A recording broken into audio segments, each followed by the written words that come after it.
instead of back. Good afternoon, everyone. Welcome to the Finance and Audit Standing Committee for Tuesday, June 19th. We are meeting today on the traditional territory of the Squamish Nation. Thanks for your patience while I got rid of my dog. I have a motion for adoption of the agenda. Moved by Patty, seconded by Peter. All those in favor? Opposed? Motion carries. We have minutes from the April Finance and Audit Standing Committee meeting. Approved. Moved by Doug, seconded by Susan. All those in favor? Opposed? Motion carries. Any business arising from those minutes? Seeing none, we'll move on to business. First item on the agenda is a verbal update about the Buckley Avenue project. I'll turn it over to Natasha. Hi, everybody. Thanks for the opportunity to give you a little update. There's just been a couple of small changes to the program that we're applying under and the implications, so we just want to make sure that you're really aware of what those are as we proceed. There's so previously the Buckley Avenue project with BC Housing was under a BC Housing program called the Community Partnerships Initiative. They've since realigned this project to be part of a different program called the Community Housing Fund, and there's just a couple of implications of that. One is that the application process to proceed to the next level of funding is now a competitive process, and previously it was not a competitive process. And so the form that we apply in is a little bit different. It's a little bit more onerous. We are continuing with the same strategy of really fleshing out the project and doing geotech and surveying and sort of model development. And putting that forward in the same way that we would have under the other program, but it is now a competitive process. I'm just curious as to what some of those competitive parameters are. Well, it's an RFP, so right. There's any number of municipalities and nonprofit housing providers that are going to bid on it. We don't know what that will look like. They have an evaluation criteria that they're fairly transparent about, target populations, demonstrated need. They also have, this is the second thing I was going to share with you, is that there's a more prescriptive sort of tenant and income mix as part of this program than previously. So before, our conversation was, we're going to look at the model, see how much it costs. If it doesn't sort of meet affordability thresholds that are acceptable to council, then we can not go through with the project. This now has a fairly prescriptive income mix. So 50% of it is the basically the same as what we were looking at before, the affordable low end of market rate, and then there's 30%, which is what's called rent geared to income. So that's going to be a deeper subsidy, a lower rent rate, which is good, and that's established for each community what those thresholds are. For Squamish, it's about $48,000 for a one bedroom, and so people would pay 30% of their $48,000. So it's lower than the area median income. And then 20% of the units need to be what's called deep subsidy. So not welfare rate, not sort of fixed rent on the door, but substantially lower than the other units. And so with that, obviously there's a larger delta between the rent and the operating cost than there otherwise would be. And BC Housing does provide an operational subsidy as part of this program. So that's kind of the gist of it. Any questions or thoughts about this? Got one here from Doug. Yeah, so are we competing with other municipalities for a set amount of money? Yes. That's the thing. So we might have a really good project that just might not get funded. That's right. Which is different than before, when if we sort of checked all the boxes, we were going to get funded. That's right. BC Housing has continued to be very supportive and encouraging of us, but it's true, it is now a competitive process. And do we have any idea of the timeline of this? Yeah, September 17th, proposals are due. And so we should know by the end of the year. Yes, for sure. Any other questions for Natasha? Patty? Backup plan should BC Housing, this program not work for us. I know a number of years ago we met with a nonprofit development company and a land trust company. Basically different mechanisms. Van City helped facilitate the meeting. Jason was there. Just put that in our back pocket in case the BC Housing funding doesn't come through. There are other options to help deliver this housing. Absolutely. Thank you. Susan? Thank you. What happens to the $195,000 that we had contracted to figure out expenses for the project? We put in the contract that if we don't go forward with, if we don't get the phase 2 funding, then we don't need to pay them anymore. So we're paying them in monthly installments. And then the BC monthly Housing installments money, from our housing. from the money that BC Housing has given us to proceed with project development planning. Excellent, thank you. I don't see any further questions. Okay, Thanks, Natasha. Thank you. Next up, 2019 budget process update. Anushka, Hi, good afternoon. welcome guys. back. Did you miss us? Did you miss me? Of course. Sure. Anushka, Riverin Financial Analyst. We are here today to ask for your input while we are building the next financial plan process schedule and get your direction regarding the transition to the next council. So we'll review the challenges for the 2019 financial process and get your feedback on future financial processes. Up on the screens are the main dates that we will be working around with this year. So we'll have to review the SLRD submission before the end of October. The last meeting of the current council is currently dated for, or scheduled for October 16th, I believe. The elections are on October 20th. The new council will be sworn in November. And then afterwards, we'll have to schedule a budget workshop, the public meeting, and go ahead with the financial plan and the property tax bylaw. So between the last meeting of the current council and the election and the sworn in of the new council, there's going to be some challenges for the 2019 financial process, and we are seeking council direction, or the Finance and Audit Committee direction. I have like a few questions to help starting the conversation. What would you like to achieve budget-wise before the end of your term? How do you see the transition happening between the old and the new council? What would you like to leave for the next council to decide on? And do you have like specific directions you would like us to consider for the 2019 budget? Do you want us to go through those one at a time? Nope. It's just like to give you some ideas to create some discussion. Big ball. Okay, well, let's start with, is there anything budget-wise that council wants to finish before the end of our term? Was that one of the questions? Maybe walk through the questions again. Oh, throw them a bone here. Well, what would you like, so what we need to achieve, like if you remember last year, like we have about 4 or 5 4-hour workshop to accomplish, and like this year, like with a council that has experience with the financial process, like we made it right on time for the May 15th deadline for the tax rate bylaw. So considering that, like we don't know how many new and old council members there's going to be. Like, there's going to be some challenges about that. So, like, what would you like to achieve?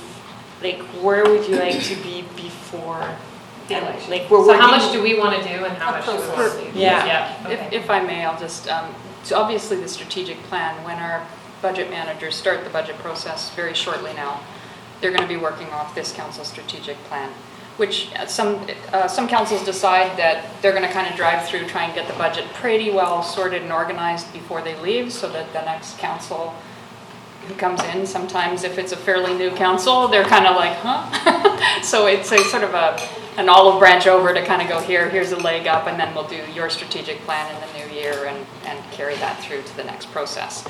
Others councils take the kind of opinion that, you know what, we don't want to make a call on what that council's initiatives are going to be in the news, so we'll get a base budget or something organized at a base level, but we don't really need to vet all the projects for next year because they're not really ours to choose. So we're kind of, honestly, we're here to find out this council's take on those two thought processes, and that will help us guide planning and scheduling of the budget process. Great. So I've got Patty, Doug, and then Ted. Certainly the budget is very much driven by our master plans now. Mhm. So I expect staff, from a process point of view, to continue to prioritize those within the context of all the different strategies, as they would have done any other year. So I think from that point of view, it's business as usual. From a process point of view, and so, you know, the budget comes as is. Obviously, a new council's might have different priorities. They might choose to spend it on sidewalks and not bike lanes or whatever. There might be choices within particularly the capital budget where things get done.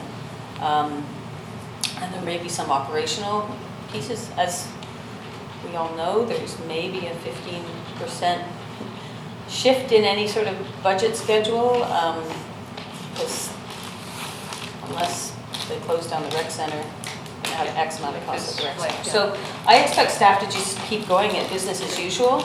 Don't really pay much mind. Just make it like any other year. Obviously, there may be some changes come November, and likely a new council will, because they are starting a little bit before, or a month earlier, may get some strategic planning in before December.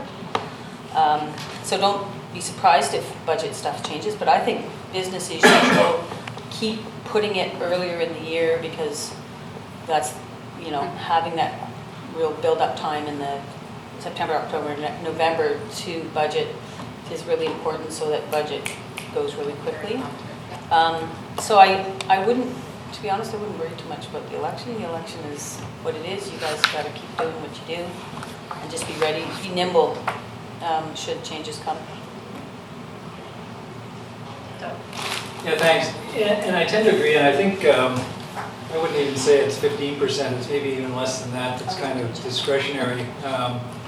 And when you think about the utilities, it's closer to 1% that really is sort of decision during the budget process. So I think staff should be able to, you know, with new costs and labor costs and new projects coming on and so forth, particularly with utilities, we should be able to almost get that nailed down before the election.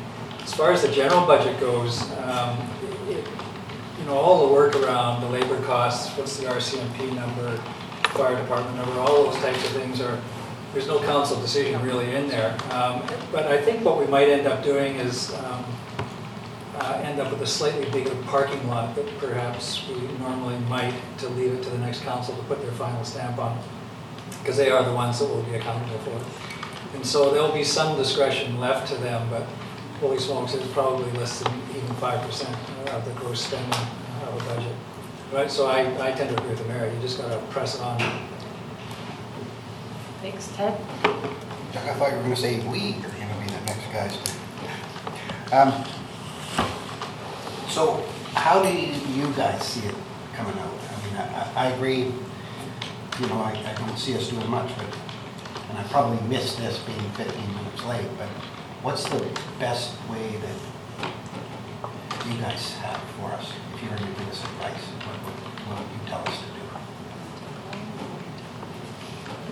Please help me. Like, I can start. Like, our biggest challenge is with the new council being sworn in at the beginning of November. And if you remember from last year, like, utilities workshop were held in November, and then beginning of December we had the general fund workshops. So that's, I think it's going to be a lot for the new council. Well, I mean, I understand that. Yeah, so that's my biggest challenge. That was exactly what I was going to say. I'll just let Robin weigh in there. One thing that the CIO and I were talking about last week, and admittedly, Ms. Mathews wasn't here last week to be part of the discussion, but we were trying to map out from November 6th, which is the inaugural, to the end of the year into January. And we were mapping out what the orientation schedule might look like. And then in December for strategic planning, either the 3rd and 4th or 10th and 11th of December, so that immersion into budget could happen based on the new council's strategic priorities in January. And we sort of were back and forth and hashing out, you know, what is the best way to go so that we can assist council in making it a smooth process, both from orientation, which may have some budget orientation in it, into immersion into some urgent. Talk about that question, please. Yeah. So I understand you see a bit of a issue with that in the transition, right? And you're saying you're going to help ease the next council into it? Right. So what is your advice to us? Status quo, like these guys say? Just kind of follow through? Or is there anything you want us to do in particular? For the introduction of the 2019 financial plan, I think it's the schedule that you missed, that Yeah, initiative put forward for Okay. fall. You good, Ted? Okay. Thank you, Karen. Susan and then Patty. Thanks. I totally agree with Councillor Rice and the mayor about the discretionary funds. However, I really, with densification, and it depends on what happens in the next few months with densification, our future planning is going to look quite a bit different. We've already seen what our numbers look like. We need better fiscal planning for if we plan recreation centers, we haven't really tackled payment for all those things. That has to be in our fiscal planning. And whether we develop partnerships or however that looks, if we have no fiscal planning for long term, then we never get new facilities. So we have to start really looking at the capital budget in that way. So I'd like to see a little bit more robust education around the capital budget and choices. It may be that we don't change anything and we go forward as is, but to say that we only have these small discretionary budgets really leaves out future planning for our buildings and our facilities that we do not have any place for currently.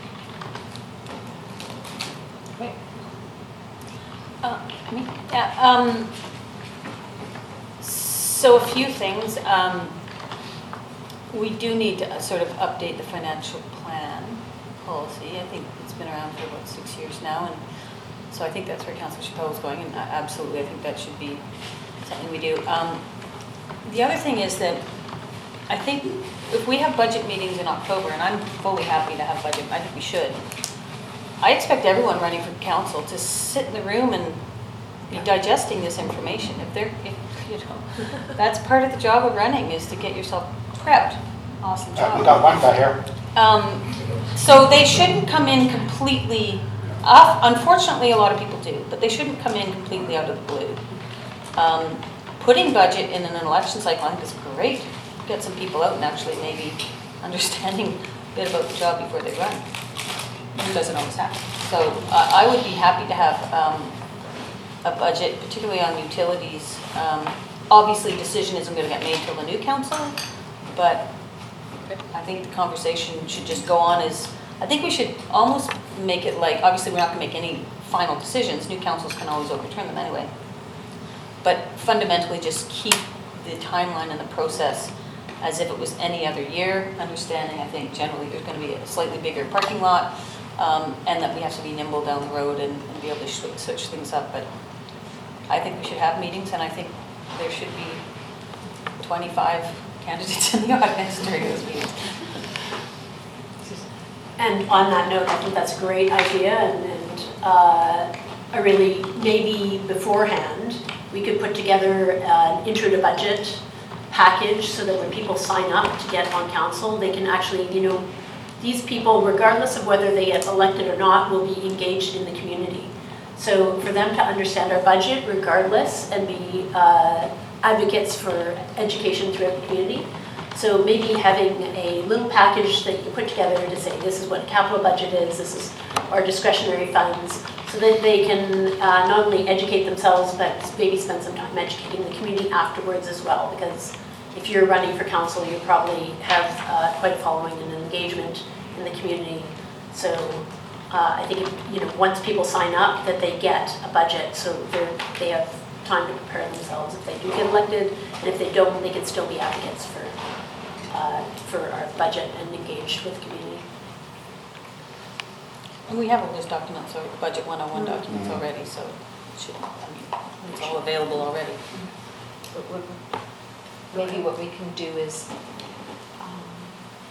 insert a list of the master plans that inform our annual budget and maybe extract a little bit that's directly related to 2019, 2020, as well as the new master plans which aren't currently contemplated, like the real estate strategy, because we're just about to work on the implementation strategy.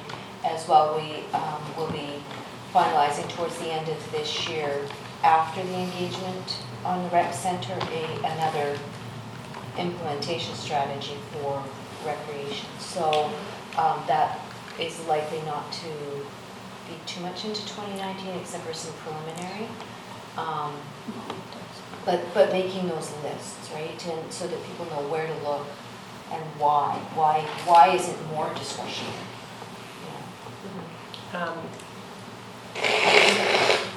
As well, departments, I don't think, when I came into council, understanding clearly what each department does, how they are budgeted, how it's allocated.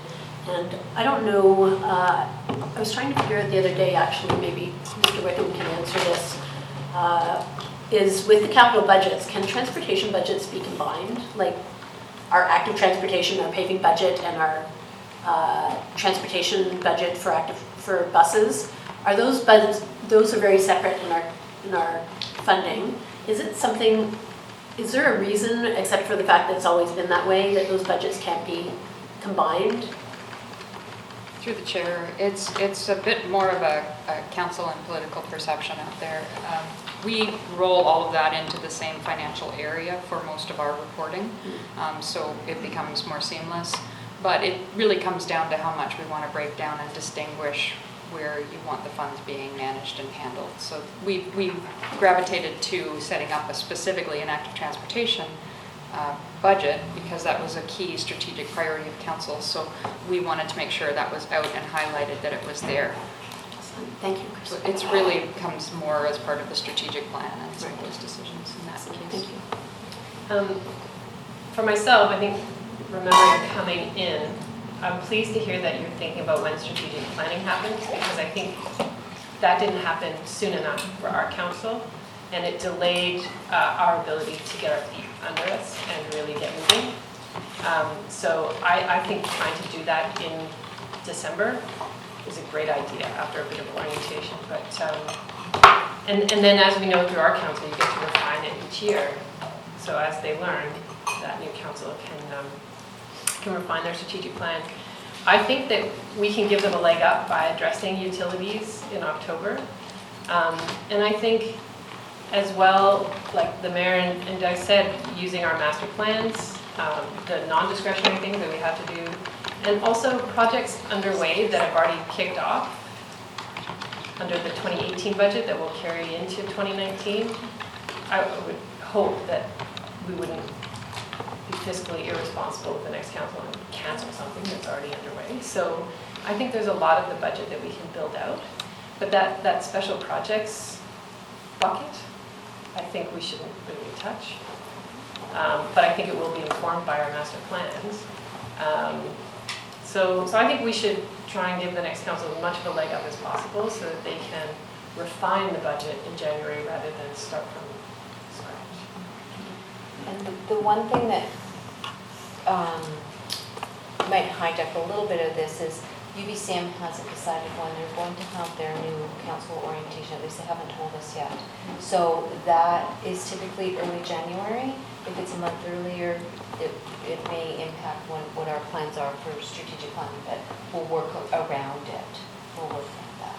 And at least council that way has that information from UBCM, which is important and super relevant when it comes to the strategic planning process. Yeah, I actually think the new election date is going to help a lot with this process. Councillor Elliott said it's really challenging when you get sworn in on December 5th or 6th. You're basically on vacation over Christmas, a week and a half later, and then you get butted up against all the UBCM thing, and then you end up not having a strategic session until mid to late January, which is really hard to then embed them in a budget, which should be 99% done by then. So with that added month before Christmas, I think it gives new councils and staff much better timing and ability to adjust and actually get new councils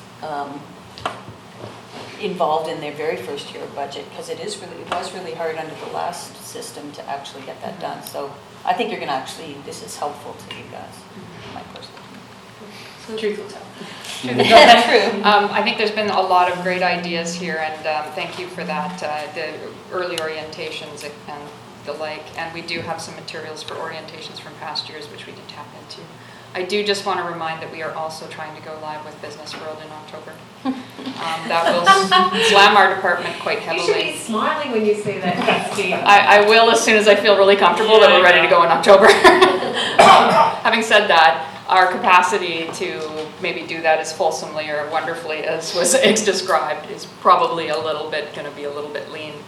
So I just want to remind council of that. It certainly keeps me up at night.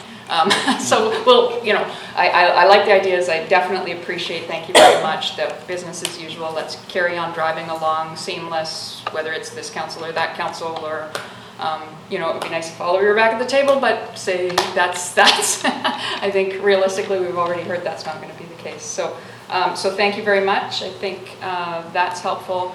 What I think we can commit to pre-next council would essentially be a lot of the list, though. I don't know that we could turn around coming out of picking, because we have to redesign the entire chart of accounts for this budget process, and then try and help get our budget managers up to speed in this new look and budget process as well.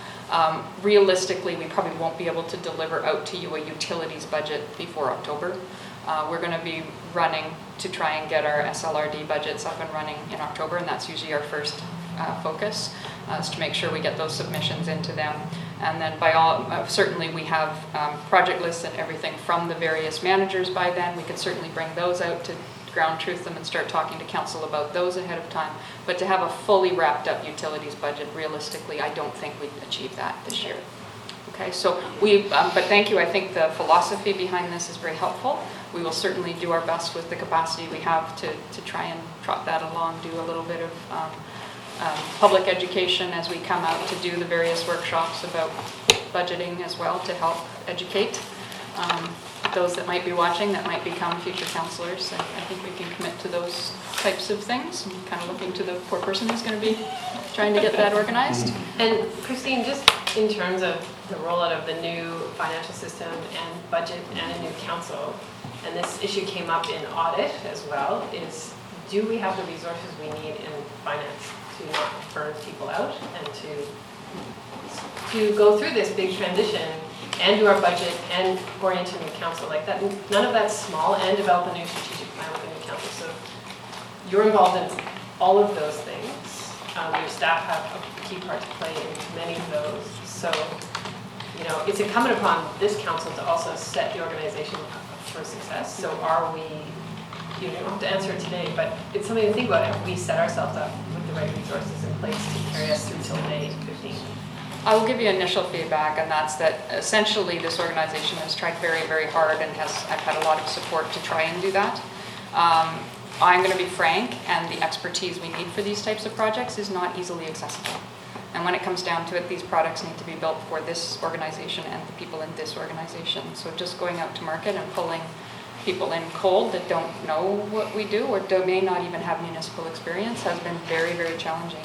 So the short answer is probably not resourced for the level, not so much for Business World, but we are layering 2 other projects on top of that, in the midst of that all have financial implications and all tie back to that.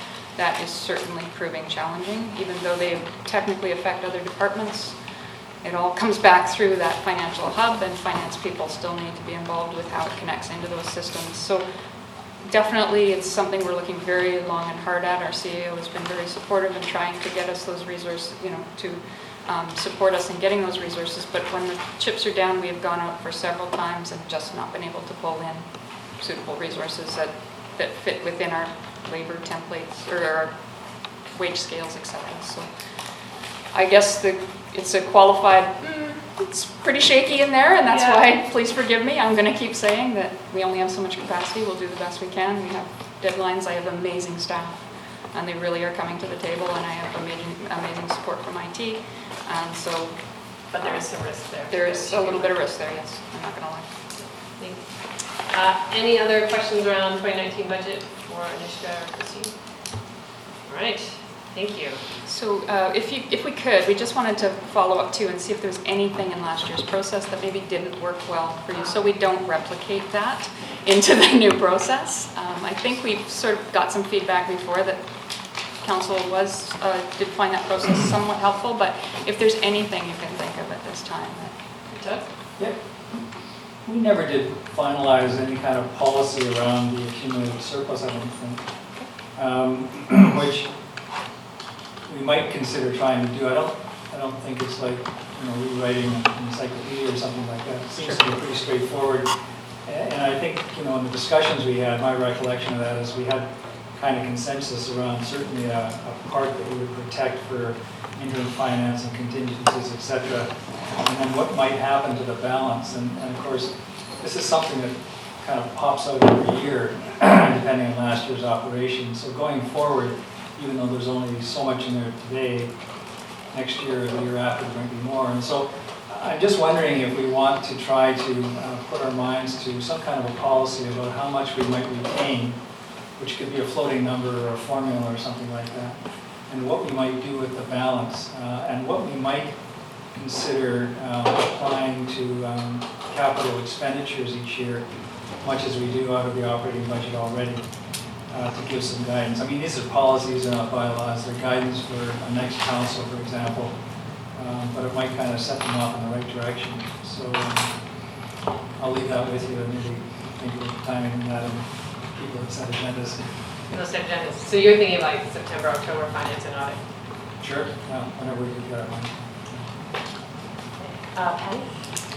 Yeah, just building on that, I alluded to it before. We did Part A of the long-term financial plan, and we were supposed to follow it up with a Part B, and we haven't done that yet. But I think a lot of these types of policies, if I remember correctly, were sort of going to be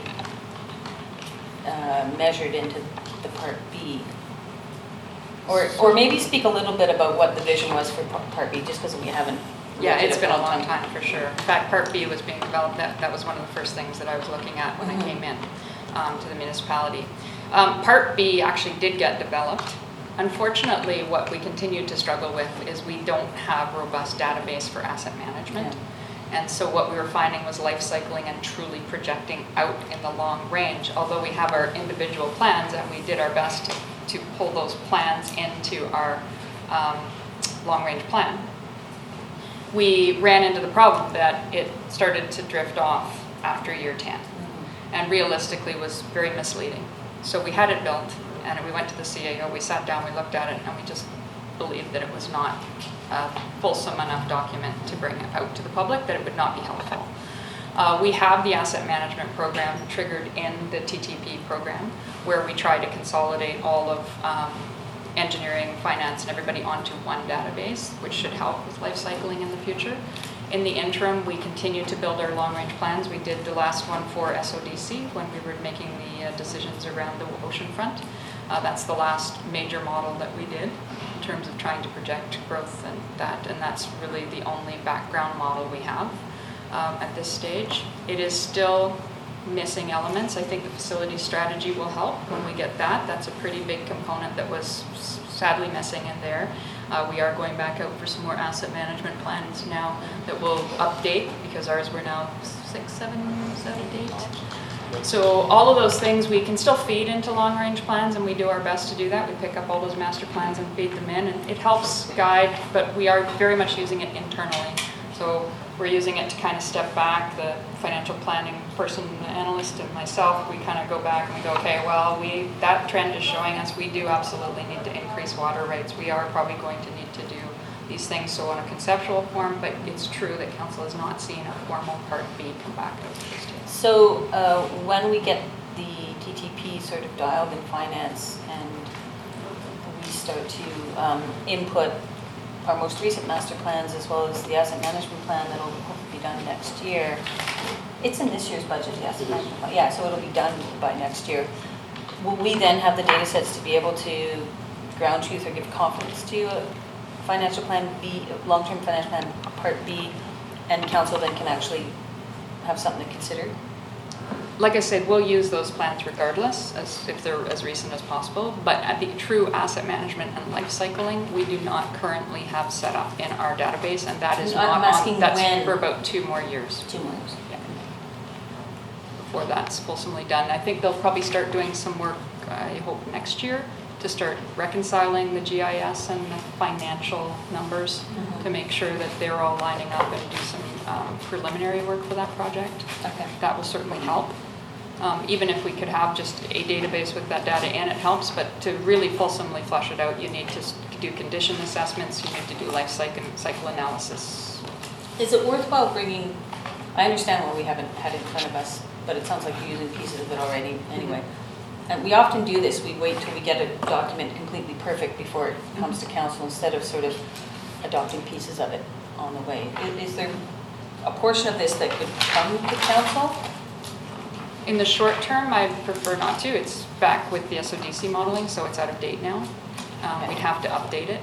And again, I'm kind of running into a bit of a capacity problem at the moment in terms of who I could resource onto that project and still have your budget set up. So I could maybe bring in, I don't even know what budget I would use to bring someone in to do that. Okay. Thanks. One of the things I was thinking is just for the new council is connecting the strategic plan review with the budget cycle. And so I think that connection this council has sort of intellectually, but understanding that the review early in the year, ours kind of floated depending on priorities. And I think it should be like a fixed date for the strategic plan review that we don't move, like it is a priority. And so that it can inform the budget cycle. And so for the next council to really see that those meetings early in the year and spring drive the next budget cycle, and then we come back around to it. And so that for the whole organization, they can see where council gets to weigh in on, okay, we accomplished that.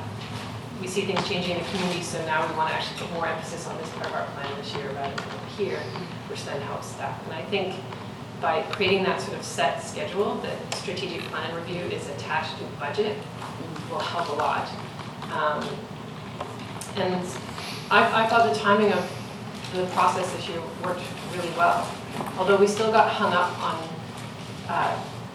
some council members not wanting to set the bylaw in place prior to having the final rule. So we're still getting a little bit tied up in knots around can we set tax rates or approve the budget before we have the final roll. And I'm not sure how to reconcile that. I just know for the last 2 years, we come up against that.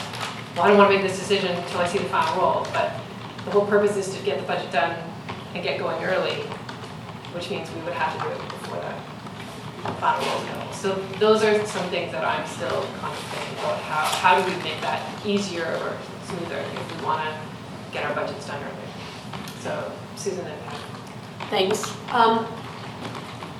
We set a strategic plan when we came into this council almost 14 years ago. And the next council will do the same. They'll have their own ideas about what their strategic plan is. It's an unfortunate part of politics. There's things that are set in stone, as Councillor Ray says, but those other initiatives that they may have ran on, they're going to want to figure out if they can implement, figure out the costs of that. We did not review our strategic plan over the years. We normally, in other councils, the previous council, we actually went and had retreats every year and reviewed our strategic plan, took things off the table. We reviewed our plan every year. We reviewed, there was twice we reviewed it. We didn't do it every year. We've done We did it every year since we adopted it. We've had moments of asking, but we have not We've sat had down as a council. Strategic retreats every year. We didn't go away Did I from miss them. 2 of them? Sometimes they happen in this room, but Yeah, we they happen definitely in set this aside time to review. And Right. several Brew times pubs, we yeah. found ourselves at the brew pub. So we've definitely All done time. We had, what I remember in. not over beer, actually eating. No, we do that. The only year that we haven't done it is this year because we're going into an election. But every other year we had a touch base with our strategic plan. There must have been done, like, we have said, does anybody want to review the strategic plan? I No, don't that is- remember, I don't remember You- comprehensive. yeah, you were there. Let's You missed not- we won't Okay, debate I have across the floor, table, I but- thought I had the floor. So we won't debate across the table, that but would yes, be Susan, amazing. we have always I had thought I a had time, things. and you were not there, No, it doesn't matter. you were not there for one of them.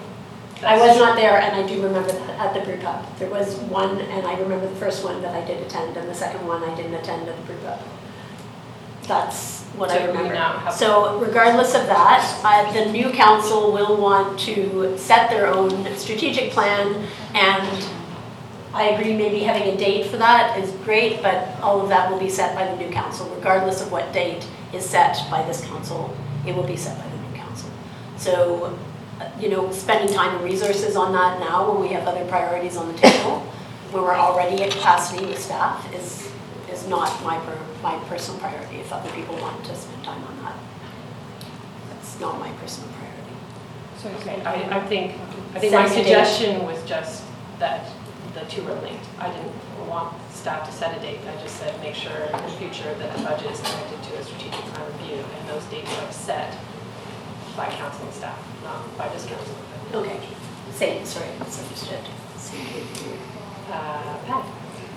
Yeah, we talked a little bit about this during this year's process. Just building on what Karen was saying about, we get the conditional role or the preliminary role.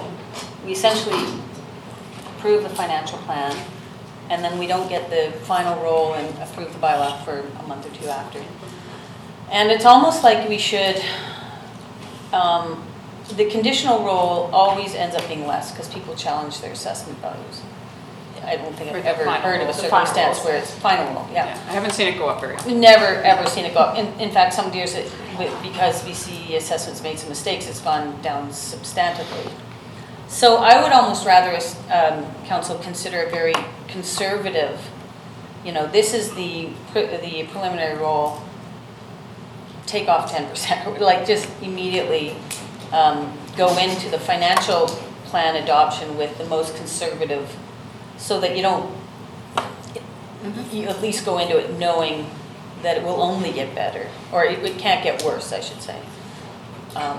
Because you think you're going in with a 3%, a whole bunch of people challenge their assessments, and all of a sudden, instead of 3%, it's 4%. So go in with a real realization that likely this is the preliminary, but the final will likely be X% less than that.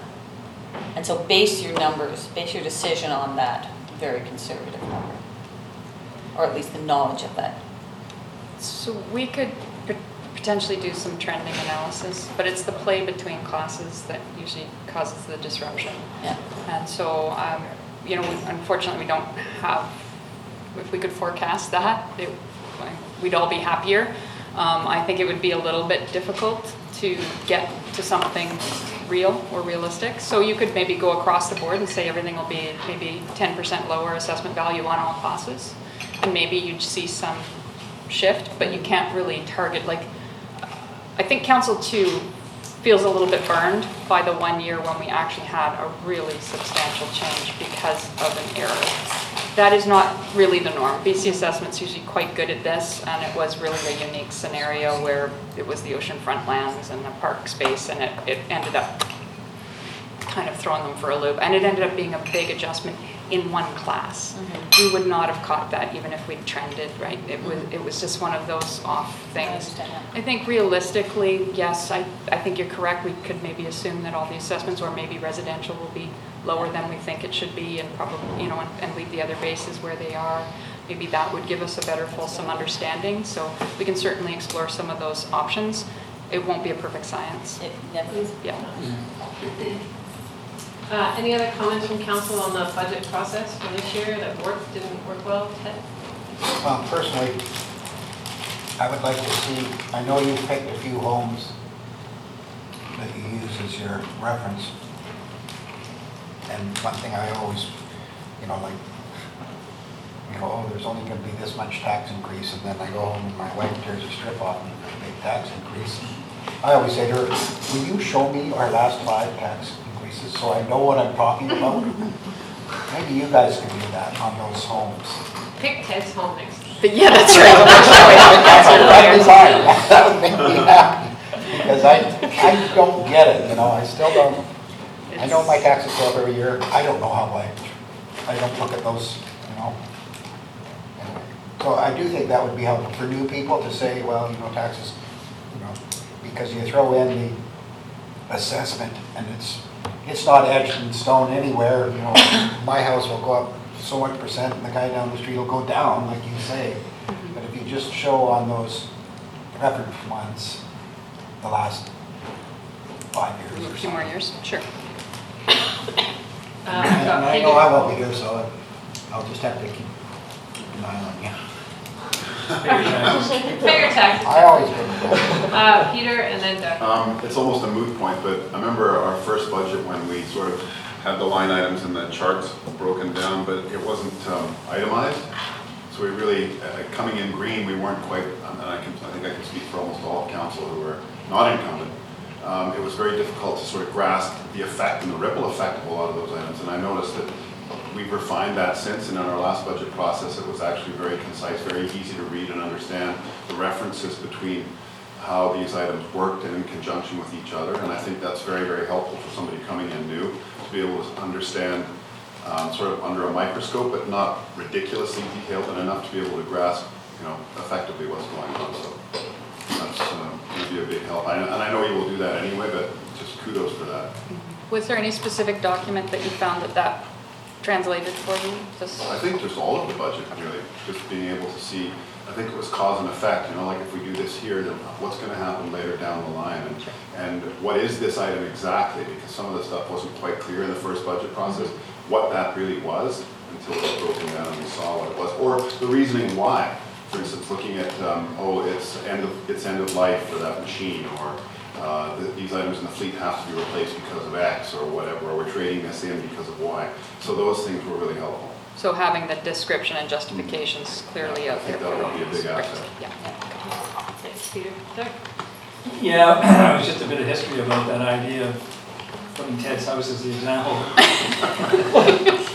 When I first got on council, Patty will remember this, finance used to do that.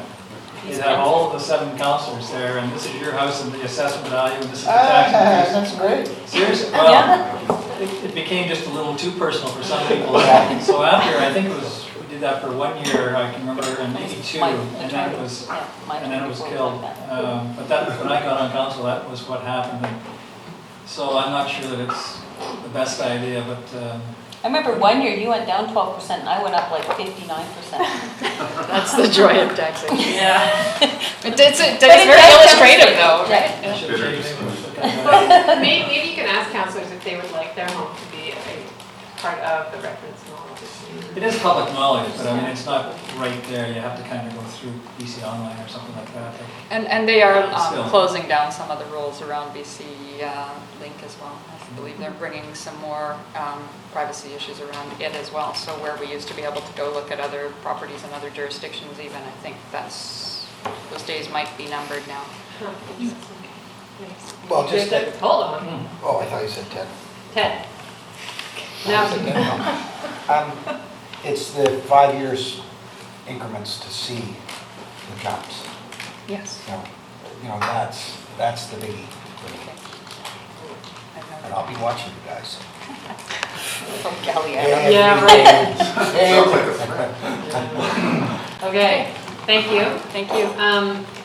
The next item on the agenda is correspondence from our MP, Councilor Goldsmith-Jones. So I wrote to Pam in anticipation of this meeting asking about whether the federal government would reconsider the canceling the 1/3 tax benefit that municipal officials enjoy. We don't get taxed on 1/3 of our income.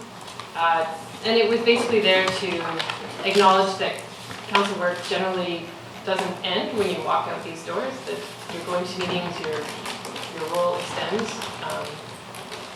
in the community. And so under the Liberals, that's been canceled. So as of January 1, that will impact all council salaries and the mayor's salary. I wrote to Pam and said, you guys are reconsidering this because many municipalities have pushed back. They're not. LMLGA, or Mainland Local Government Association, passed a motion at the conference to ask the government to reconsider this again. So that will be heading to FCN. But I thought in the meantime, council should be aware of the impact on their salaries as of January 1 and the mayor's salary, and incoming people running for council should understand the implication of this as well. So I've asked staff to just spell out for us what it means to our current salaries. Did you have a question, Susan? Yeah, you said FCM, is it FCM or UBCM? I think it's going to both, but yeah, I have to go back and check. It is a federal decision. If I may, additionally, it's not just salaries, so a third of that was to offset expenses incidental to your office and to performing your role. So that meant that if you have to buy ink for your printer at home and those sorts of things. So I know that the MP has said, we can look at this internally somehow, and we can establish some other way, whether it's printer in the council's office or some sort of offsetting expense line in the budget. So that is something else to think about. So when you have to buy papers for home to print off agendas and so on. So can we turn it over to staff to do Sure. their presentation? Yeah. Then we'll Absolutely. go on to questions. All right, my name is Linda Klassen. I'm the manager of financial operations. And today I just wanted to present the related impacts that you might see and maybe some potential options. You've mentioned some today. So I'll just quickly go through our current remuneration bylaw, just to remind you what it's all about, and the federal changes proposed, and then some options. So this is our general, she's always helping me. She helped too much. So this is our District of Squamish remuneration bylaw. And in this bylaw, we have the remuneration and the annual adjustments and the details on how it's calculated. We talk about the 1/3 being an allowance for incidental expenses, and it reflects the municipal officer's expense allowance. We have benefits, you see there, and then those that are in bold, those are your taxable benefits, so they become part of your taxable earnings. And then we also reimburse council members for travel and expense while they're representing the municipality, attending a course, going to a convention, or engaging in other municipal business. So in some communities, their remuneration isn't as fulsome. So they may not get benefits, or they may or may not get their expenses reimbursed.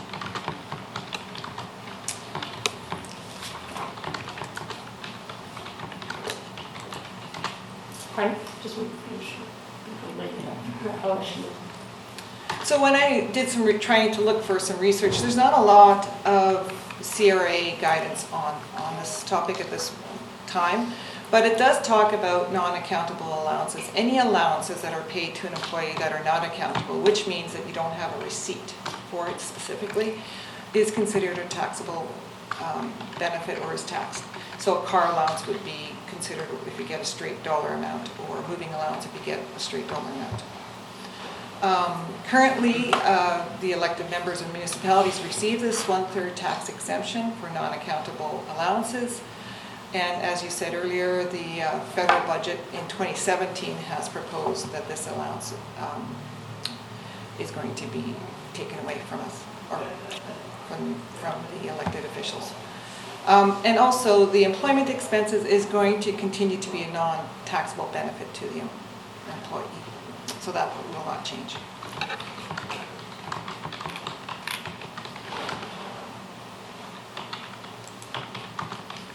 So, the next few slides, after this one, I am considering a few potential options. The options are no change, and this option would mean that the total impact will fall on the individual or the employer or the council member or the mayor. Option B would be to increase the remuneration so that the individual is kept whole, and that full impact of that would fall directly on the district. And then option C is just a split of the impacts. So I just tried to see what it would look like if we split the impacts. May I just interject here? Mhm. We did hear back from some other municipalities, because other municipalities are obviously facing this too, and some of the various things they're looking at are proposing allowances or providing their counselors benefits, which we already have. They have proposed increasing salaries. So these are some of the things that probably add some context to what Linda's walking through here. And she'll talk about a couple other of those alternatives shortly. And just before I move on to the calculations, I just wanted to share some of the assumptions that I used. First of all, I used the 2018 rates, that's salary, taxes, and CPP for 2018, so it'll be different in 2019. I assume the acting pay is going to be included in the councillor pay.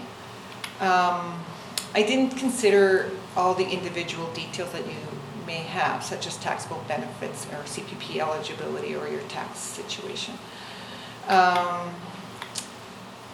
And if you were to receive an allowance or an increase in salary, they probably would be treated the same way because they're taxed the same way. So moving forward, the first slide is the impact in total for the organization. And then I'll move into the impact for the mayor position and then impact for the councillor. So in this impact, what you see, this is our current base for the organization. You have the gross earnings, the taxable earnings, and the net earnings. So you can see that the taxable earnings have reduced by the 1/3 that is taxed. So in option A, where we do not, the district does not perform any mitigation, the gross earnings now becomes a taxable earnings. And the impact to the members of the council will be about $25,000 in total. Over 4 years. No, That's per year. for everybody in one. That's all seven. It's Oh, all combined. together, the total.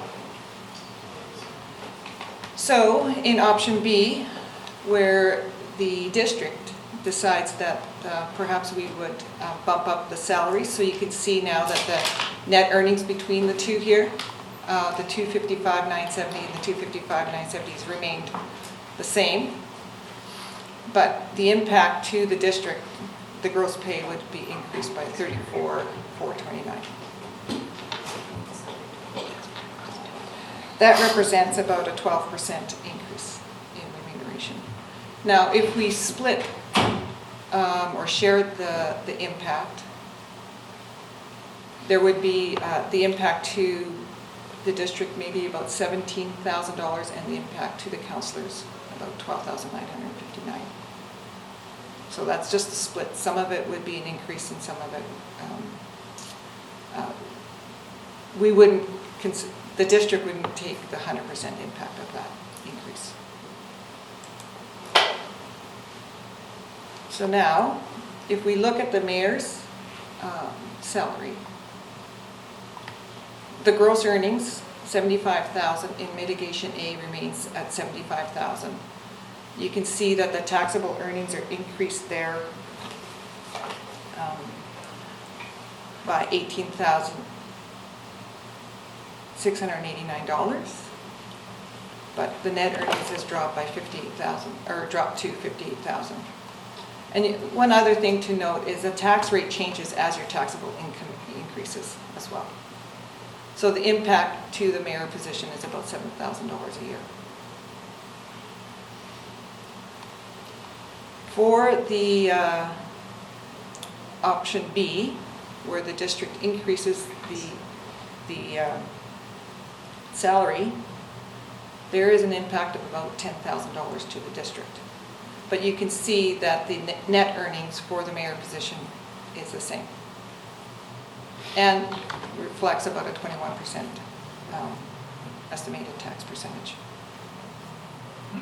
Where there is a split, if we split the impact,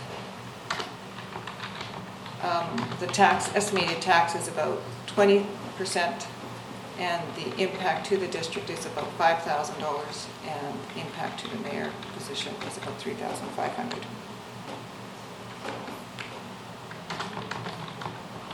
Option C is about represents about a 6% increase to salary, and option B represents about a 13% increase to salary.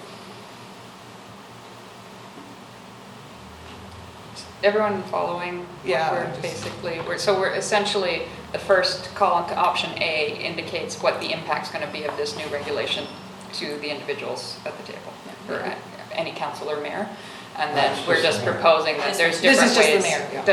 If we were trying to make you whole again, the municipality would have to top up the salaries, but then they'd have to top it up enough that they'd also take into account that this is now new taxable income. So that's why the spread goes up higher, because now your full wage rate is higher, and so anything that we have to pay benefits on top of now, it all starts to move a little bit.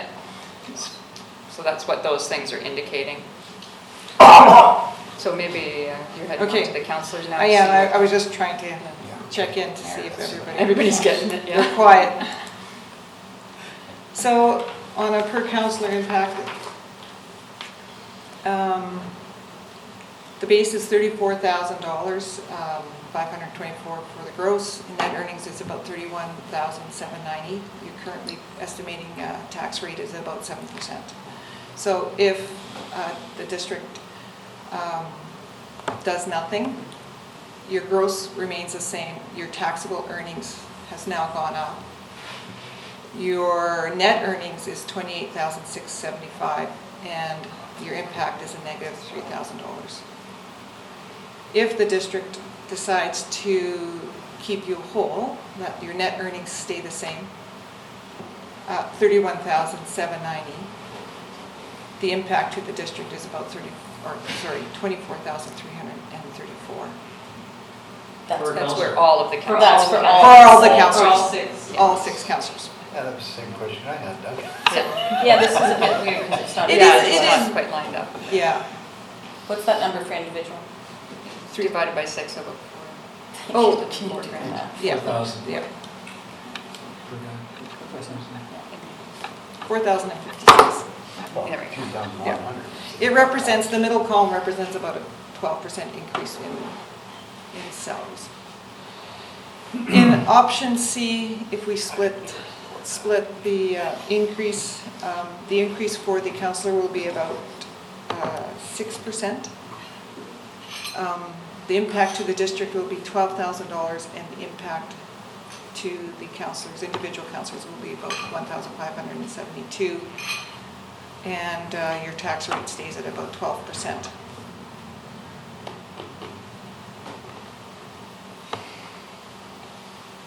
Your net take-home pay, net earnings will have gone down by about 5%. Wait, hold on, are we done? I have one more slide. Okay. Just to clarify that slide, Oh, yeah. Yeah. so when you talk about split impact, are you splitting it 50-50, or how are you coming to those numbers? My logic was just splitting the change between, I keep using the mouse here, the change between 34,000 gross and the 38,000 needed to keep you whole. So that's, I've just split it that by in Yeah, that's half. 50-50. I suppose you could use a variety of ratios, but that was my logic that I used for this purpose. This is more for discussion point. Council, obviously, one of the reasons we're here is to see if you want to do anything about this, and if so, what mix would you want to do? Or Yeah. So the final slide is, I was trying to think of what other potential options there would be. Potentially, there is an option, may or may not be an option, for a T2200, which is a declaration of conditions of employment. However, since we already provide a lot of expense remuneration, it may be difficult for us to do that. A lot of the costs are already covered by the district. We could review it with a tax specialist to see if it's appropriate, but So essentially, for those that aren't familiar with the T2200, is your wage would go up, or your wage would stay the same, but you wouldn't have this taxable component anymore. But we would have to attest on a form that you still have expenses that are not somehow reimbursed or covered. When we look at that form and go through it, realistically, it's very hard for us to attest that there's enough expenses that you don't cover to make you whole again. So I don't know that this is a really viable solution if the goal is to make your take-home pay similar, because really, we do reimburse for several things already. So it's hard for us to test that you have other expenses. We do provide computers, we do offer an office, not ideal, I'm sure, but we do offer one and things like that. So again, it's probably not the best option. It's one of the reasons we didn't trot it out there as being our number one recommendation. And then the last option there is just, it's not really an option, we should be doing it anyways, but perhaps there's some employment expenses that you're not submitting, and perhaps that's part of the solution as well. Which is more along the lines of what Ms. Arthurs was talking to. If you do feel like you have several out-of-pocket costs that are now being covered, then we could review our expense reimbursement policy and ensure that we're reimbursing those things. Okay, so, Council, I wanted this on the agenda because I think we should be transparent because it does impact the incoming council. Certainly, as you can see, the mayor's salary is the biggest change. You know, our option is we can leave it and do nothing, or we can do something now. It's up to us, or we could just leave it for the future council to grapple with this issue. But I did think we should put it on the agenda and have a discussion. So I've got Doug, Susan, and Ted. Oh, I missed your hand. Right at the beginning, and then you said, we'll go to staff now. Too bad, you gotta wait. So I think this is a very appropriate time to consider this, and maybe we can do the incoming council a real favor, because they're faced then with taking office and immediately having to deal with something like this, which is, as we all know, a rather sensitive issue. And people have said in the past, when we're considering council salaries, that the time to do it is right before an election, so that none of us are guaranteed benefiting from it. And then have it take effect January 1st and leave it as a recommendation for the next council, which kind of covers them off a little bit and gets them going. So with that, I think it is a good time to deal with it. And I think it would be good if we could get our minds around coming up before the end of our term with a recommendation, probably only be a recommendation to the budget, because ultimately the next council is the only council that will be able to approve the budget, but leave them with a recommendation. So on that note, we went through this review, or there was a bunch of students went through a review for us 1 or 2 years ago, I think. And my takeaway from that was that we ended up in a place that I was quite comfortable with compared to other municipalities. So I'm not looking for any kind of significant category type of change.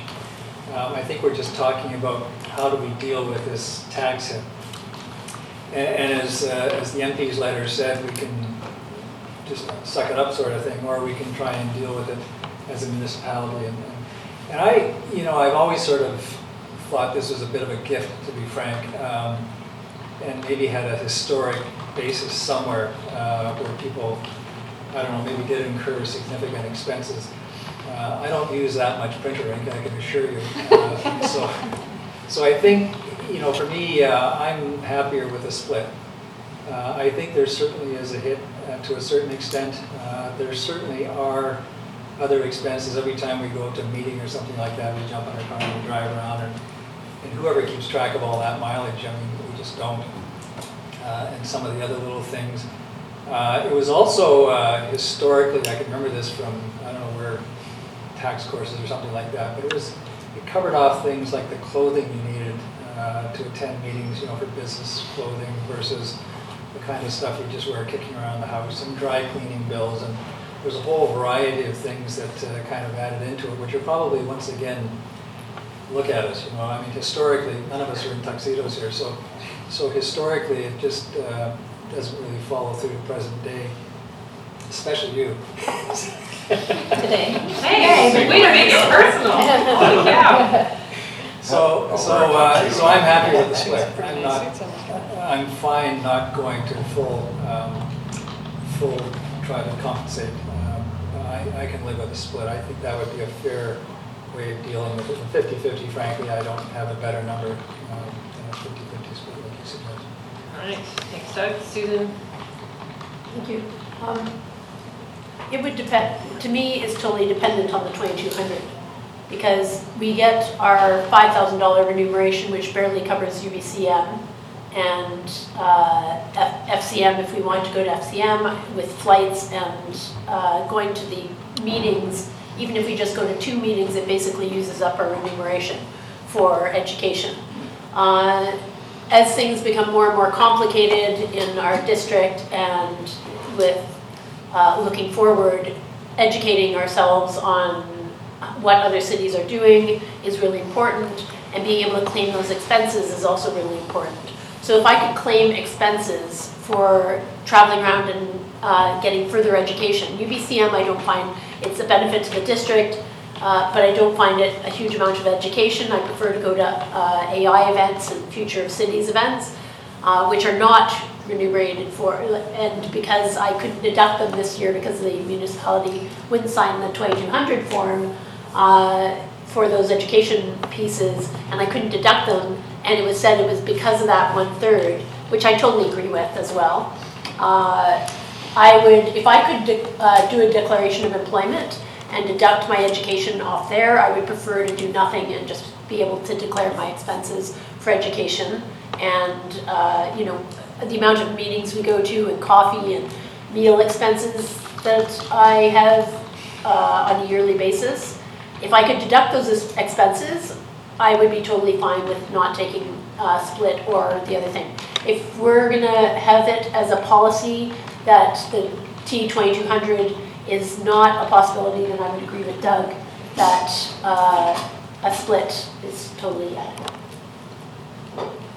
So it's dependent on that. With the chair's leave, I will just update a couple things. Regarding Councillor Race's discussion around it being a budget only, we would actually be revising the bylaw, and that could drive the budget as well. So we could bring the remuneration bylaw back in the fall, just for clarity. I also would like council to consider, and we can continue to tap in with what other municipalities are doing, because again, to Councillor Race's point, you did do a kind of a review, saw, well, we're probably okay with where we sit, but if all the other municipalities move their rates up, you may no longer be, so we'd want to just kind of tap in and make sure that you're still staying relatively equitable with other communities. And then regarding the T2200, one of the reasons that we are careful with that is obviously we're putting our own professional credence on the line when we sign these things that say we do agree. There are lots of things that I think councillors do to enrich themselves and for the community, and that's fantastic. Not necessarily a requirement of their employment though, so that's where we struggle to decide where is that gray area, and we'd probably want to get some more input from our own legal counsels as to what would be, how broad a brush we give to those T2200s when we make those declarations. Thanks for that clarity. Ted? Thanks. Yeah, it's, well, it's not going to affect me, but,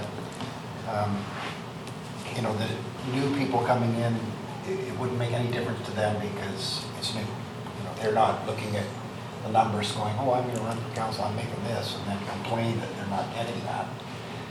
And I originally thought, oh, we'll leave it for the next council because, you know, but then after listening to Doug, actually, it probably is a good time to do it now. I mean, the one thing I don't see being fair is reducing our wages, you know, like to the ones that stay, if any stay, you know, like that's not right, but I really like what Susan said.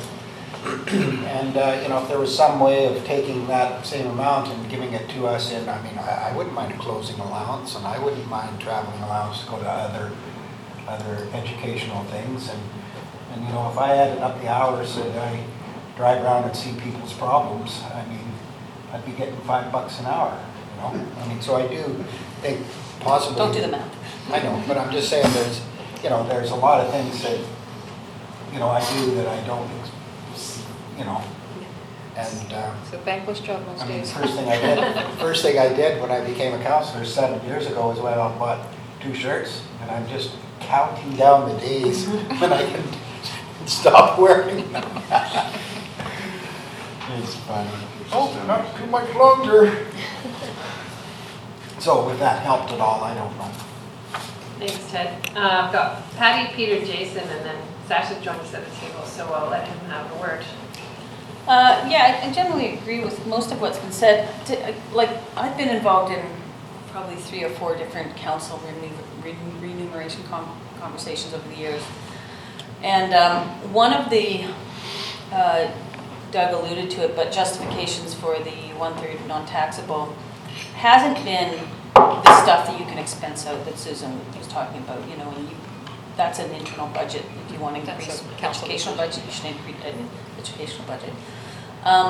But it is for the driving around, like all our internal driving, we don't charge any of it out. Mostly staff uses staff cars. We use our cars to do everything. Every time we walk by the hospital auxiliary raffle table, you buy a raffle ticket. There's so, you know, all the lunches and coffees and all those things, the events you have to go to that you would not normally go to if you weren't an elected representative. It's actually a lot. Yes, I suspect. And it's a lot, in some of those things, it's easier for mayor because the mayor gets invited because of the mayor, but councillors don't necessarily get a free ticket to go to the golf tournament or whatever it is. So there's a reason for that. I remember also very strongly council members articulating for a lower salary because of it, you know, using the non-taxable piece as a reason to keep the salary lower than what it would normally be. So I think it's these elected official salaries, not just in the district, but overall have been kept on the lower side because there's this small taxation benefit that you've gotten for it.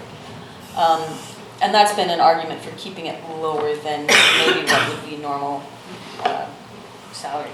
So just to give some context to that, so I suspect that I probably spend more than $7,000 on all the incidentals that aren't expensible. I mean, anytime you drive out of town or go to a conference, in theory it's all expensible through some mechanism that we already set up, unless you exceed your particular conference budget and you are going to more stuff than what is budgeted for, then that's a challenge for sure. I just want to give sort of that context to it. And I'm open to, I think no matter what we do here, next council can revise it. I think this is just to make up the difference in the policy change from the federal government in some fashion. I think elected officials, particularly at the local level, are underpaid for what they do generally and aren't respected like they should be through pay. None of you guys who work for REFERRALS get paid. So I think this is it's really peanuts in the grand scheme of things. I mean, it's $3,000 per councillor and $7,000 for the mayor's position. So to be honest, it's definitely an impact when you only make a certain amount of money, a significant amount of money. So I think we need to do something. I actually think it should be just keep it whole, and then future councils can discuss salary. I suggest they discuss it in their first term, make it part of the philosophy of the council. But anyway, my 2 cents. Thanks, Patty. Peter, then just... To Doug's point, and I think the split, I would favor the split. You know, there's the singular budgets for UBCM and FCM, which are sort of laid aside for those distinct purposes. But when you look at how this falls on someone, for instance, who has a family and maybe doesn't have any other employment but is taking this on, that's a significant hit. And so to them, I would think that splitting it would be fair, because it's if you're trying to get by and you want to dedicate yourself to your community and take this on as a responsibility, every penny counts if you've got a family. So I would think that if we can do something to sort of solidify that for whoever's coming in, and at least lay it aside for them to vote for it at the end or not when they first step in, and for it to be a budget consideration, I think it's worthwhile. I'd be in favor of that. Thanks, Peter. Jason? Yeah, I'm in favor of keeping it whole. I thought that in the last round when we did the evaluation, I think that the salary number that we arrived at was fair given the amount of time that is spent as an individual councillor part-time, even in terms of the very statutory requirements around meetings. that in itself is very significant. Not some of the extras that, I think are really important to do. So, Squamish we were in the sort of middle of the path. We weren't the highest, we weren't the lowest. We're one of the faster growing communities. So I think that means more meetings and more, whether it's at this council table or with stakeholders, those kinds of things. So I think, keeping it at that level, I think it's important. I sort of see it as more of I always thought it was more like the federal government was sort of helping municipalities out and just with one expense, and now they're, for some reason, not doing that, which is kind of interesting, given a lot of them probably come from local governments, but including our own member of parliament. But yeah, I think it's totally reasonable, and I'd be prepared to go forward with that and defend that. Thanks, Susan. Always delightful to have community members join us at committee meetings. Sasha, what would you like to say about this issue? Thank you so much for allowing me to come to the table. I wasn't certain whether or not this was a committee of the whole or a council-only finance committee, so thank you. Not giving any suggestions to council here, but perhaps just some food for thought, and much of it I think has actually already been touched on by Councillor Kent. I think that the question before you folks is one that most councils at one point or another in their term all have to grapple with. And I think it's very good for you folks to be dealing with that now as opposed to in the future terms. There's no perceived conflict of interest for the incoming council, whoever they may be. Some food for thought here. Normally I'm quite moderate, but I'm going to get a little bit left here. I think that being familiar with the report that you've mentioned as well there, every council is often faced with a question that many of our teachers are often faced with as well, and that's you should be doing it for the love of the job, not necessarily the pay.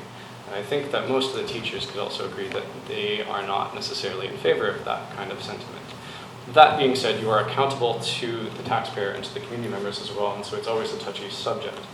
I think that just something that council ought to consider in its decisions, again, not giving any recommendations, is that when there aren't enough financial supports in place for people to run for council, what happens is you disenfranchise the young single mom, you disenfranchise the new graduate, you disenfranchise the person who is approaching upon retirement and can't afford to run for council. And what happens then is you have a board that's less diverse and is comprised of people who have the privilege to be able to support themselves financially and run and be able to be on council. So I think that it's safe to say that most councils, especially in the district of Squamish, can benefit from a diversity of people on board, and putting in place support mechanisms to encourage those people who are perhaps more disenfranchised than others can only lead to the benefit of the community. Thank you. Yeah, thanks, Sasha. And we went through that very conversation last term. That was very much the basis of the conversation. I think when I started in council, I got $15,000 a year. Not that much more today, but I think it's all about making sure you have diverse and people don't feel it's an impediment to run. But it's always balanced against the obviously responsibilities to taxpayer and that type of thing too. So thanks. But we have had that conversation. This is a little different in that it's a change to federal policy. So it impacts our individual and whoever's sitting in our positions, individual salaries. And now essentially it's a bit of a download onto the municipality because they have, if we so choose, the municipality takes up the slack that the federal government used to. The inevitable download. Ted. Yeah. Well, apart from giving us more perks, I mean, daycare could be one for a single mom that wants to be a counselor. I mean, it gets kind of complicated. Apart from making council a livable wage, which, I mean, it's not a full-time job, but it stops you from really having a full-time job. I'm with Jason. I mean, I don't like to see the number go down. I mean, that's not fair. So if we split it, that means the number's going down. The paycheck the councillor gets will be smaller than it was for the last term, next term, and that doesn't work for me. Is this going to affect me? Am I going to be taxed differently in my term? Or is No, it then- it's January 1, 2019. Yeah, so you see, so it doesn't really affect us. And so I would, as much as it might not, you know, I think it should be the next council that decides this. I mean, it's just having a conversation with Sasha Hill. Well, I think it is because I think people might want to add a little bit more to that as well. That's another conversation. Yeah, that's another conversation. Yeah, that's what well, it is another conversation, but, so let's say we do this headline, Mayor supports pay increase. You It's know. not a pay increase. Well, It's actually. that's what Supports it's mayor called. supports keeping the pay the same. No, but the number goes up, our wage goes up, no matter which way you look at it, we're. you know, Our and net if we're earnings gonna- do not if go we- up. No.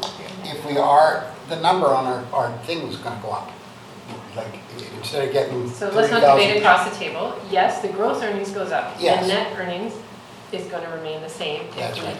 So- move to keep it whole. And But- I think that's an important message, and I think, So if we're going to have a discussion that's gonna cause that wave, I would rather go right into it, like Doug says, and if we're gonna go into it before, and I might support a 12 or 15% pay increase before I go for the next bunch. so, But- we won't get that kick at the can because we don't get to do budget. So I'll weigh in. I think that we should take the most conservative approach for the budget. I think we should keep council whole. This was definitely an election issue when I ran. I remember being at the 55 Activity Center and this question came up. And a lot of our young candidates were saying, this is about creating a diverse council by putting enough remuneration there that people feel they can run if they're not sort of well off or retired or, you know, in a situation where there's dual incomes that can support one person stepping outside of their career for a little while to take a lower salary and work in their community. So I think this is about promoting diversity. I think it is okay for us to put forward a motion to say to this budget process, let's keep council whole. And then the council that comes in, if they want to change that, that's up to them. But I think that we should signal to the community that this is about equity and fairness and, you know, we're sitting right there in the salary range where, as Jason mentioned, not at the top, not at the bottom, somewhere in the middle. We are, as Susan said, a fast-growing community. This job's only going to get more demanding with the growth in this community, not less. So I'd like to move a motion that for the 2019 budget, that we choose option B, which is to keep council whole.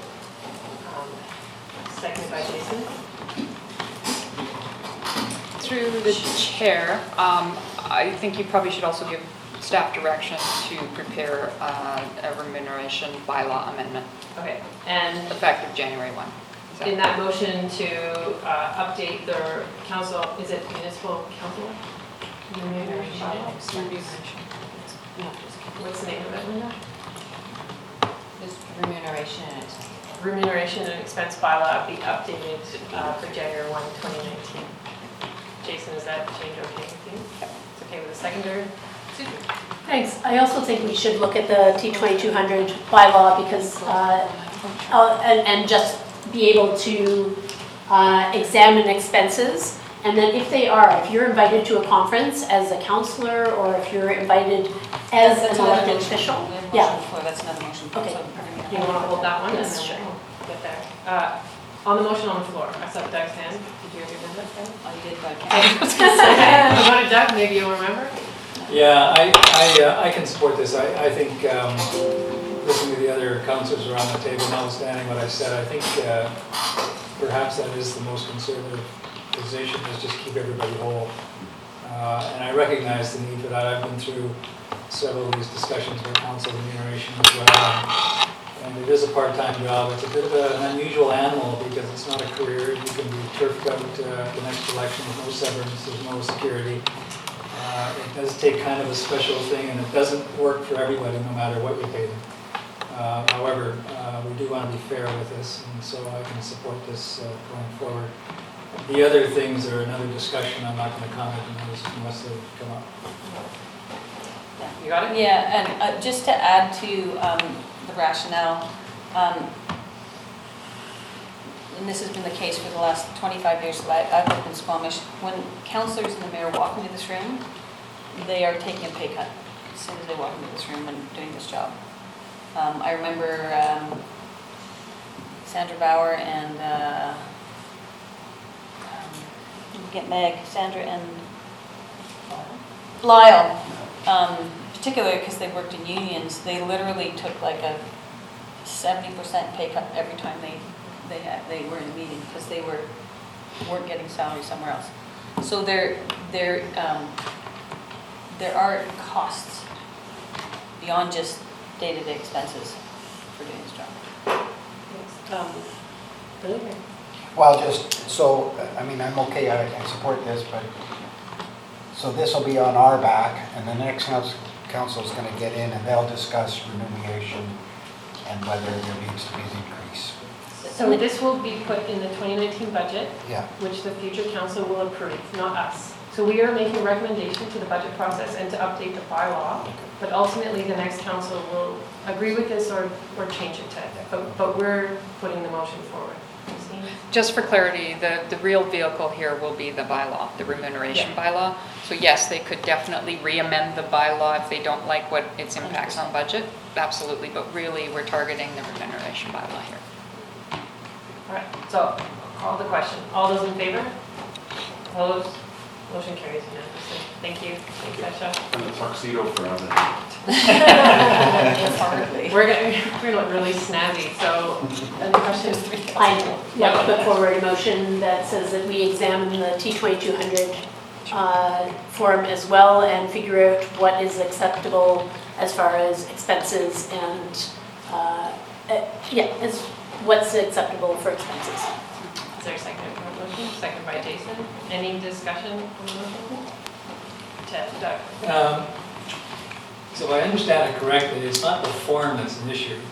What's at issue is to what extent the taxpayer should be expected to pay for an individual counselor going out and following his or her educational desires.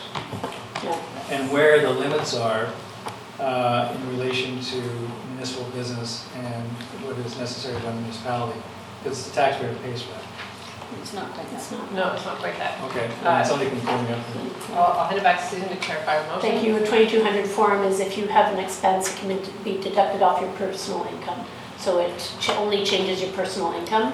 So if I, for instance, get invited to a conference and I have to pay for the conference fee, I can, if I submit it as an expense to my accountant, they need the 2200 form to be signed to submit that expense on my personal income. Question? Well, I get that, but it still requires some limits on, for example, if I get to a conference on fly fishing, can I deduct that as an expense? Or is the relationship to the municipal business? So that is exactly what the motion the next slide can, through the chair. So I think that is Susan's motion, is to determine what can be, so staff mentioned earlier that would involve some legal counsel to understand what's in and what's out that we use that. So I wouldn't necessarily, may I follow up? I wouldn't necessarily agree, as you said, with dry cleaning or shirt expenses, but if there's a specific, if you're invited to a conference, there's other things. But I'd like to actually look at the bylaw on the form and our policy on deductions. If somebody wants to deduct their gas expenses because they're driving to a conference or living expenses. I'll hand it over to staff to weigh in. So through the chair, And then Patty will come. just to clarify all of this, absolutely, to Councillor Chappelle's point, these are expenses that the councillor incurs themselves. They do not request reimbursement from the municipality. What we need to, as staff, either Ms. Klassen or myself, need to do is sign off and make statements about whether those things are required for their employment. That's where we're in kind of a bad situation, is that we need to now make that assessment. So yes, we could devise policies internally that maybe guide us to make that decision with some support. We might want to just get our own CRA opinions about that before we start signing that. What we were trying to make the point of before is it's not necessarily that we won't sign those, if that makes sense. It's just that I don't know that we would make all of you whole again. That's not necessarily a solution to bring everyone's pay back. I think it's a little bit of a separate distinction. And with all due respect, it is something that we need to be comfortable when we put our names against it, that we agree that your fly fishing conference was required as a counselor of this profession. And, you know, maybe you argue that it was a good opportunity to network or whatever, but as you can see, it puts us in a bit of a gray area. So that's all we're asking is for some understanding of that. Yeah, okay, Patty? Yeah, a few things. If an organization is inviting you to something, they should be paying the expenses. If you're there as a panelist or a guest speaker, they I would assume, have expenses for that. So I'm not necessarily looking for that, but I do, if counselors go above and beyond their, but they still think a conference or a workshop is really important, I would like to see some policy that allows for the 2,200. But it does need to have some parameters. So it's the parameters that I'm looking for. There's always an opportunity for an individual counselor to bring a particular expense to council for, or even something like that to council. I don't think we've seen anything. I think it's just been at staff. But I want to see the policy parameters around that, around the 2,200. And also, you know, if you're being invited to speak somewhere, our local government shouldn't have to, and individuals shouldn't have to pick up those expenses. You might choose to do that. If someone else is inviting you to speak, they should be paying at least your mileage and put you up in a hotel if that's necessary. I don't want to get too down into the debate because we need to bring back some details on this. I'm mindful of time. So I see that you have your hand up, Linda, and then I'll go ahead. Yeah, I just wanted to say that the guidelines and the rules around the T2200 is with the CRA. There's no policy that we develop. There's no policy that we can develop, or it's all around CRA, it's the Revenue Canada Agency. So it's on. But does it spell out what I it can does, bring to you? There's a whole book and there's a form. So we need to go through that, or you need to go through that to see if it's relevant. Actually, we need to go through it because we have to sign it off. Yeah. So the motion is to bring us something back so that we better understand what this form can be used for or not. So is that simple enough? Yes, thank you. Last comment, Susan, and then Thank we'll you. call the question. And I just want to make the point that it is out of your own pocket, Yeah, right? yeah, Okay, thanks. perfect, thank you. Okay, I'll call the question. All those in favor? Opposed? Motion carries. Thank you. Okay, last item on our agenda, port property tax review. Thank you, Chair Elliott. My name is Christine Mathews. I'm Chief Financial Officer. I just wanted to update Council on where we are at with the Port Property Tax Act review, the joint initiative that we had talked about on April 10th. So on April 10th, Finance and Audit Committee, Prince Rupert had emailed a request for support to join them and North Vancouver in soliciting some modifications and or repeal of the Ports Property Tax Act. During our discussions on April 10th, we did talk about a number of issues. One, we weren't seeing the same impacts the other municipalities were at that time, although we did believe it would probably become future a problem for us.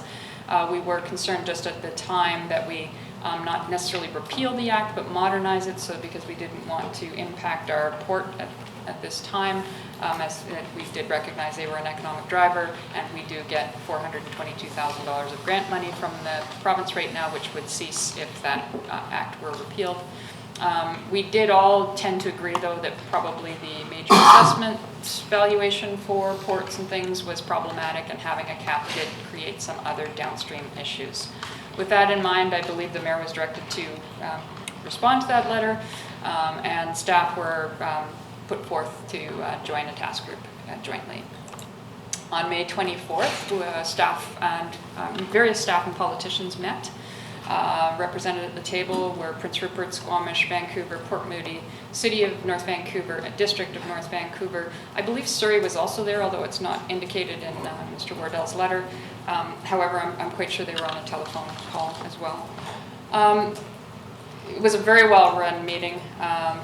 the mayor from District of North Vancouver did an awesome job of really getting around the table and hearing out all the different municipalities' inputs. Not all were in favor of repealing the Tax Act for similar reasons to ours. The grant was of value to them, and currently they were not necessarily seeing the same discrepancy. However, some really key things did come out, which I'll follow up with on a future slide, just so that Council understands the context of the proposed letter that we're drafting and working on now. The District of North Vancouver, the CFO, Mr. Wardell, offered to take the lead to draft a letter to BC, to the province on this, because they were already heavily involved in the lobbying together with Prince Rupert for various key things that are definitely impacting those municipalities the greatest. That was determined by the group that they would do both short-term and longer-term recommendations within that letter to have an immediate impact, and then also to review the broader problem here. And then that Prince Rupert and the District of North Van would solicit input and support from capped and non-capped utilities within their area. And again, I'll provide you a little more context around why that is. So on June 8th, Mr. Wardell provided us with a draft CFO letter for the CFOs to review. I did not bring that out as I didn't feel it was appropriate at this time. It's still a draft working document in behind the scenes, but I will talk you through some of the key points that are in there right now. And in discussions with Mr. Wardell, or an email today, he did confirm that so far the feedback they've received still is on track with that basic context. And so far, Mr. Wardell also advised that he had talked to non-capped industry. Not surprisingly, they're quite supportive. So I don't know that he's talked to the capped ports yet on this. So a couple of the key points and thoughts that came from that table, just to keep council apprised. They did request that BC establish, or this letter, draft letter, request that BC establish a committee to review the impacts of the PPTA and related regulations. And it's some of the related regulations that are causing some of the greatest problems. And the key premise behind it was that tax rates are essentially being eroded.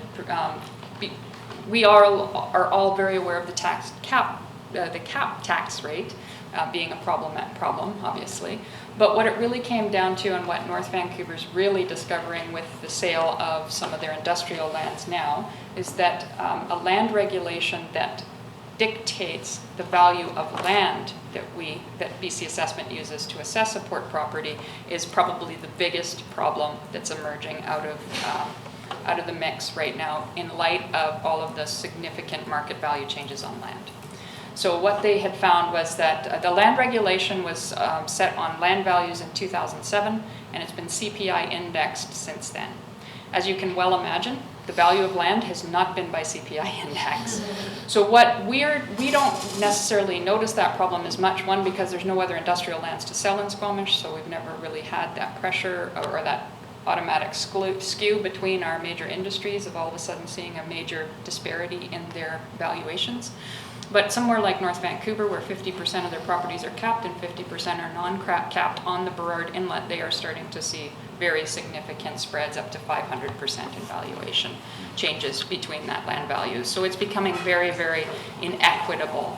And so the basic brunt of this letter is that we are encouraging the province to recognize that this inadvertently is becoming a really inequitable and unfair taxing mechanism. So we all support the economic support, but that it needs to be modernized, as per this table. It needs to be modernized and recognize that it's no longer necessarily meeting the needs, and it's actually burdening other major industries, because often the case, the municipality is taking the pool of major industry and making the other major industries retain the burden.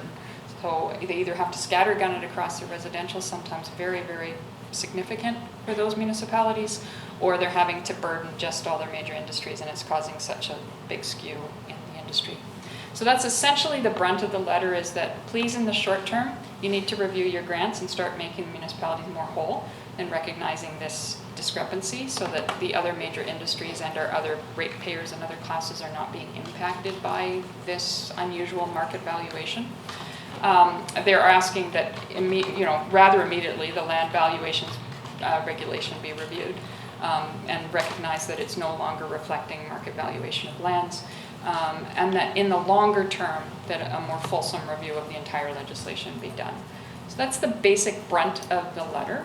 I wanted to just bring it to council. Today is our last day to respond. I did provide Andy some brief comments yesterday, but I wanted to just make sure council's essentially still on board with this in terms of the tone and the basic premise behind the joint letters going forward. So again, just in the short term, I think I already said this, basically the BC grants be increased to better offset losses, and that the review ports land evaluation and then in the longer term. So I already said that, sorry. They are happy to Prince Rupert and industry. We're looking for the industry to also see if they're interested in helping to lobby the province on this. And so far it sounds like at least the non-capped industries are all on board and would love to co-sign with us. So Mr. Wardell was also checking the pulse to see if we want them to co-sign with us or go under their own letterhead. In with their own letters around the problems and the issues with this. So I'll get maybe some temperature check on council on that. The next steps is that today we're going to finalize the C.F.O draft. All the comments were due back to North Vancouver today. It's going to be circulated then to the municipalities for the CAO review and then ultimately a mayor signature. Prince Rupert and District of North Van are soliciting industry input, and then the District of North Van major industry would like to join in, as I just indicated, would like to join in the lobbying mechanism. I don't know yet about the capped industries, remains to be seen. And essentially the reason I'm bringing it back to you is just to make sure that you still support the general direction that that task force, joint task force is proposing. If you have any further additions or modifications you'd like me to put back to Mr. Wardell today. And if you want that to come back, or if, in the interest of time, if you're happy with, if your mayor and CAO review and sign that when it does come through. Thanks for the update, Christine. Patty? Yeah, I think it sounds like you're right on track. Have you had conversations with the terminal about this? I have not, since the new regime has come in. We did originally talk to the past CFO or CAO for the terminal CEO, I guess, and had indicated that we were not looking for a repeal of the act, but that we were interested in joining a joint initiative to look at the modernization of it. But I have not, again, made contact since. Yeah. Just a bit of history on this. So prior to, when was this act brought in, 2004? This act was brought in, I believe, in 2004. It was supposed to sunset in 2014. 2014, and then it was again in extended, 2018, and it's been extended indefinitely. Um, And the 2007, the land regulation, I believe, came out in 2007. Yeah, and so in 2004, just I think, and I might not be the numbers exactly, but so they pay just over 400 something now, don't they? For us, the They grant? No, just the terminals pays for something in No. taxes. We bring in, the grant is about 486 now, I believe, for 2018. The grant. 422, sorry, and the rest is up to about $1 million is So covered by the grant. They 605 pay something. just under 600,000. Yeah. And back in 2004, and so we're talking 14 years ago, the terminal was paying almost $800,000 a year, but there was no grant, is that correct? We did do those, and I'm sorry I didn't bring them back in again, but they did have a bit before the 2004 dip where they did go down. But there was no, but they were paying 780 or something like that. It went down, I'm sorry. But was there, my question is, was there any grant from the provincial government when they were paying 780? No, like before 2004 there was no grant. Am I misunderstanding? That's what I was, just wanted to clarify that there was no Yes, grant. there was no grant before. Okay, but it sounds like the group is completely on track, and it is going to be hard to figure out how to find a mechanism that allows for municipalities like Prince Rupert to survive. They're in real dire straits. I just brought this up because it's 598, about Yeah. 598. I mean, from my mind, if the province wants to help industry, they should do it through their own mechanisms and not impose decision-making on local government. That's how I hope they modernize it. But that's not the extent of where this letter is going yet. The letter, and there's been several letters between North Vancouver and Prince Rupert to the province already and various members of parliament, and they have certainly alluded to the fact that it really should not be up to the local ratepayers. That specific line in the draft letter, it should not be up to local ratepayers to make this federal and provincial initiatives Yeah, whole, exactly. right? It should be the government coming to the table. Exactly. And so that is actually in the letter. That's the bottom line. Doug? Thank you. So part of your question is around consultation with heavy industry? Is that what you were looking for some feedback on that, or? I certainly will take that feedback. I'm specifically asking if so far the parameters, the key items of this letter are in keeping with council's philosophy, that I may go ahead and give my checkbox to the letter. Yeah, okay. Well, I'll answer that question, yes. What came out of thinking about that, though, was, I mean, up until, well, still, we really only have one heavy industry, and it's the port, and it's CAP. But potentially wood fiber will come on stream. And then just sort of, I started to wonder, is part of wood fiber potentially assessed at port, or is the whole thing port, or is none of it port? Do you have any idea of that? And even the question is maybe almost academic, because I think the LNG projects seem to have their own pipeline into provincial policy anyway, and whether it makes any difference, I'm not sure, but just more a matter of curiosity. So right now, I don't necessarily have enough information of how that particular industry will be handled. However, the Ports Property Tax Act designates ports. So they would have to amend the act. Oh, I see, okay. Okay, I don't see any other hands. So the only other thing wait. was whether you want the mayor and CAO to run with this, or if we need to bring it back. Peter? Well, for me, yes. But the other thing is too, I'm in favor of signing with the District of North Vancouver and co-signing. Oh, it's a whole bunch of. Oh, with the industries? Okay. I'm certainly happy for Mayor and CEO to follow this up, see it through, and maybe we could have a draft on one of our consent agendas, just so we see it. I'm just not sure what the timing will be in the next Yeah. phase. That's why with the council not sitting in August, I didn't know if we wanted to make I don't sure. want us to hold this up, so I think it should go forward. So, yeah, I'll move that the CFO and the mayor be authorized to sign the letter based on what was presented today from the CFO. Seconded by Doug. All those in favor? Opposed, motion carries. Thank you. That's the end of our meeting, so motion to terminate. Moved by Peter, seconded by Patty. All those in favor? Opposed, motion carries. Thank you.